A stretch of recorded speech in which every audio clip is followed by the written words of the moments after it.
All right, welcome back. So it's another money talk video. I've been watching a lot of videos on YouTube about the retirement crisis, about savings rates, things like that. And it's really disturbing.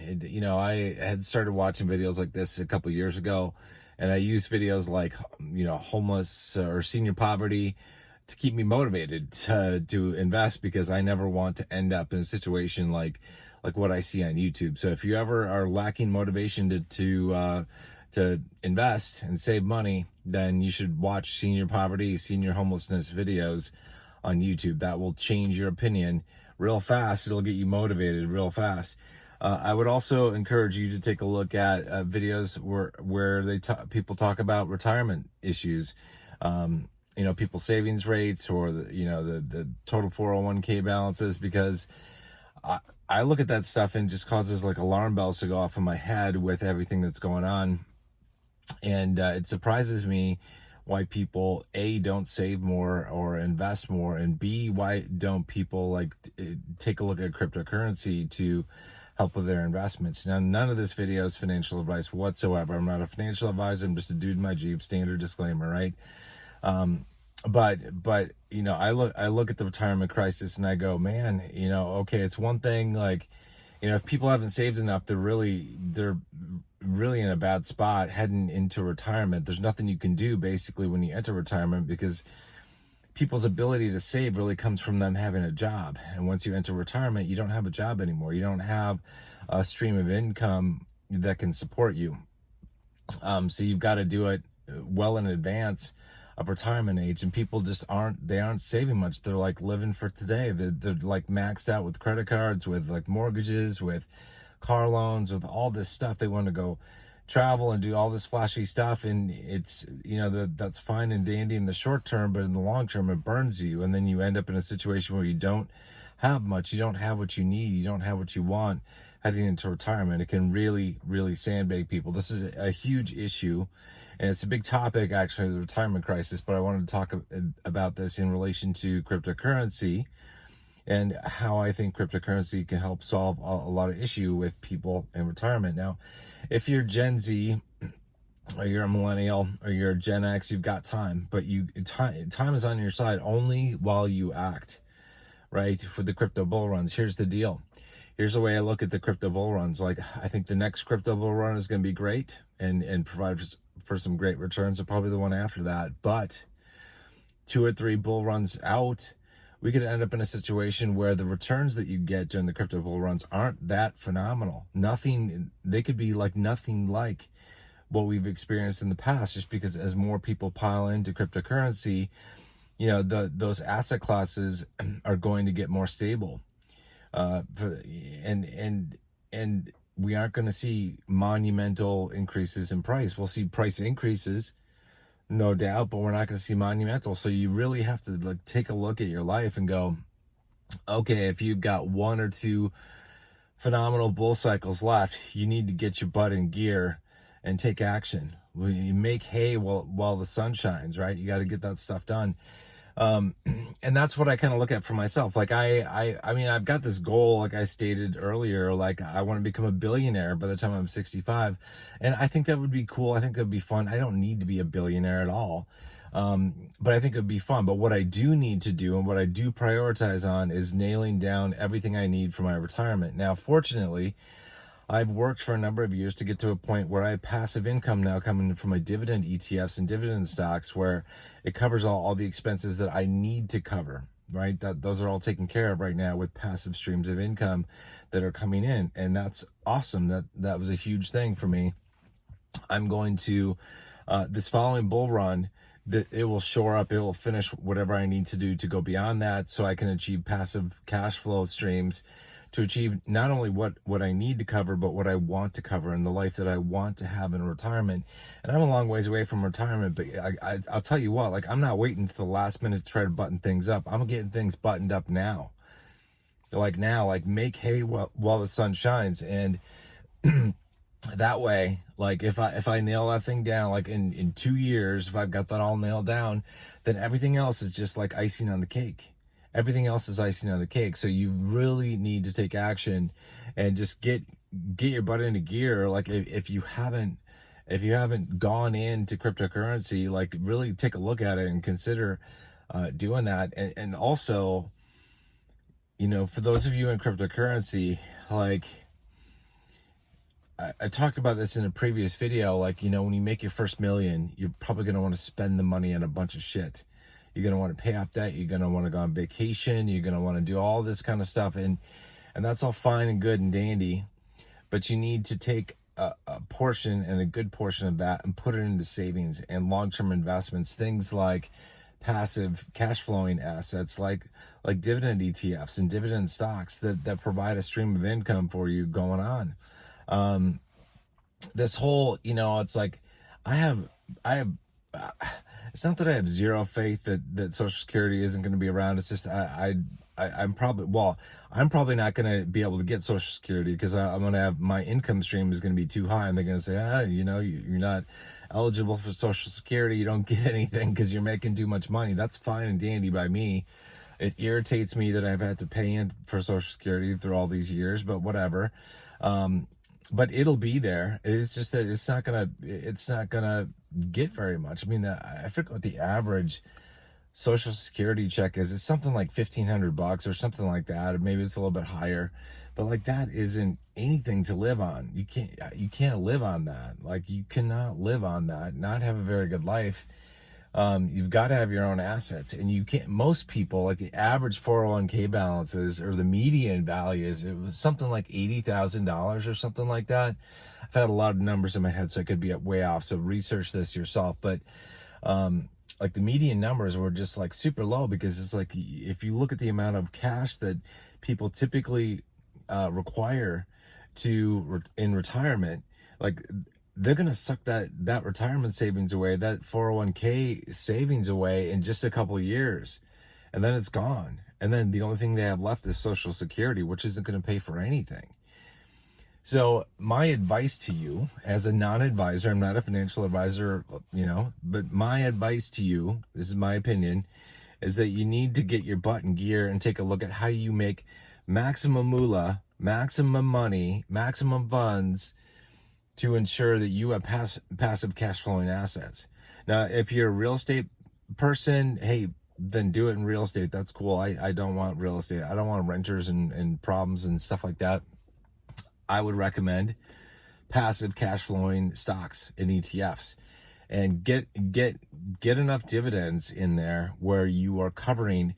First step is to cover all the basics, all the stuff that you need to have covered. Make a spreadsheet of like all the expenses you have to cover: your mortgage, your rent, your utility bills, your cell phone bill, all that kind of stuff. Put it all in a spreadsheet. Figuring out what it is that you need to have to survive, and food and all that kind of stuff. And then make another, portion of that spreadsheet where it's like, here's what you would like to have. Like, you would like to have this amount to travel and for entertainment, stuff like that. Separate the like to have stuff from the need to have stuff.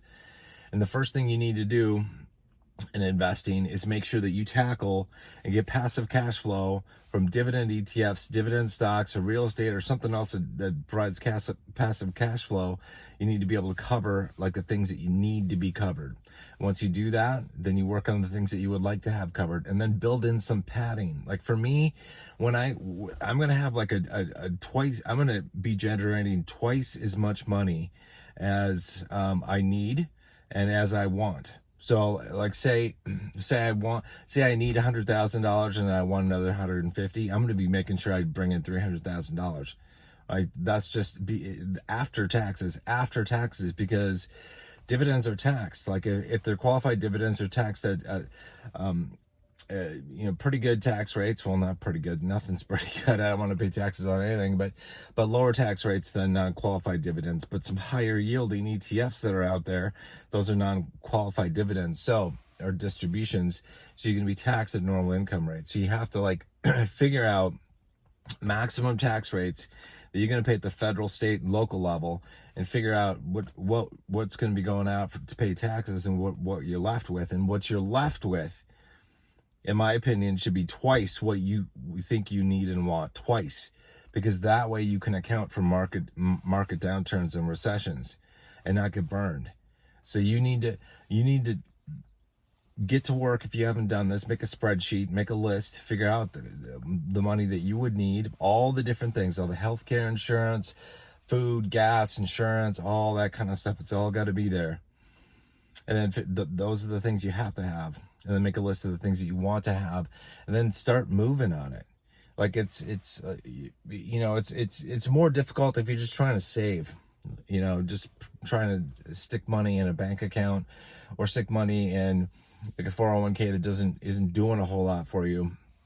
But it's a lot better to stick some of what you have to save and invest into cryptocurrency, because cryptocurrency it's got incredible asymmetric risk. It could go to zero, but it could go and do a moonshot.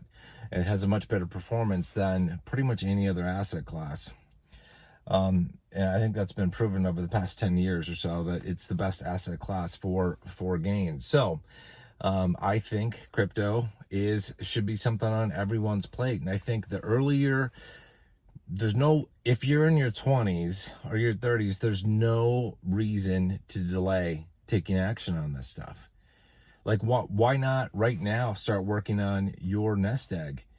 Build the passive cash flow streams that are going to support you in retirement, and just have them set to go. Like, get them done. You've accomplished that thing. You checked it off early in life, if you can do that. And if you're later in life, then you have to like escalate the period escalate your plan. You have to get your butt into action, right? But yeah, so this is like, if I were like, man, if I were like on the edge of retirement and I had like hardly anything in savings, if I could, I would probably take my Social Security earnings and I'd probably stick them into crypto. Because if you stick $1,000 into crypto, that $1,000 could turn into $10,000 or more pretty easily. And it's pretty easy in crypto to do a 10x, as long as you pay attention to what's going on with the price action when the bull runs come around. But it's pretty easy to do a 10x on your money in crypto. And this is crypto is such a gift. Crypto is such a gift for humanity, and that it's best that we don't ignore it, that we don't squander it, that we actually use it while it's here, and while the getting is good. Because like I said, I don't know, when we get like 3 bull runs out, I don't know that the returns are going to be nearly as good as what we can get in this coming bull run, for example. I don't think they will be, because as the masses adopt cryptocurrency at a larger scale, it's going to become less volatile. And volatility is what affords us the biggest gains. And so when you end up with a less volatile asset, it's not going to have these moonshot gains. It's not going to have 10x gains. It might have a 2x gain. But it's probably not going to have a 10x gain. Think of what Bitcoin could do. Like Bitcoin, for example, in this coming bull run, Bitcoin can probably do, I don't know, it's at $30,000 right now. So it can probably go between 120 and 150 is my guess. So like a 4 to 5x from where we are right now.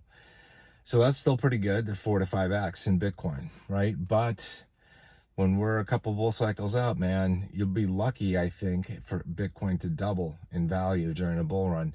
And that really drastically negatively affects your ability to grow your wealth, right? At astronomical rates and astronomical pace.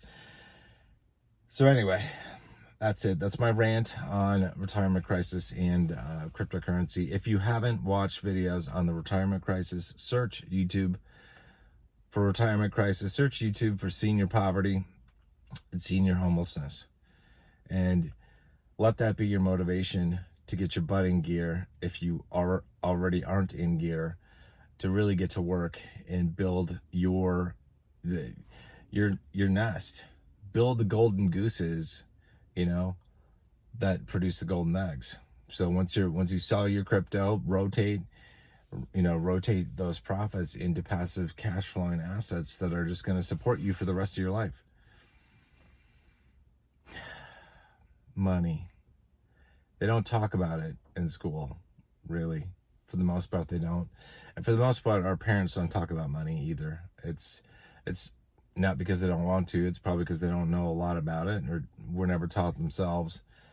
But man, if you got kids, one of the best things you can do for them, I think, is to teach them about money and just financial literacy in general, so that they have a secure future and that they get ahead. But anyway, different topic.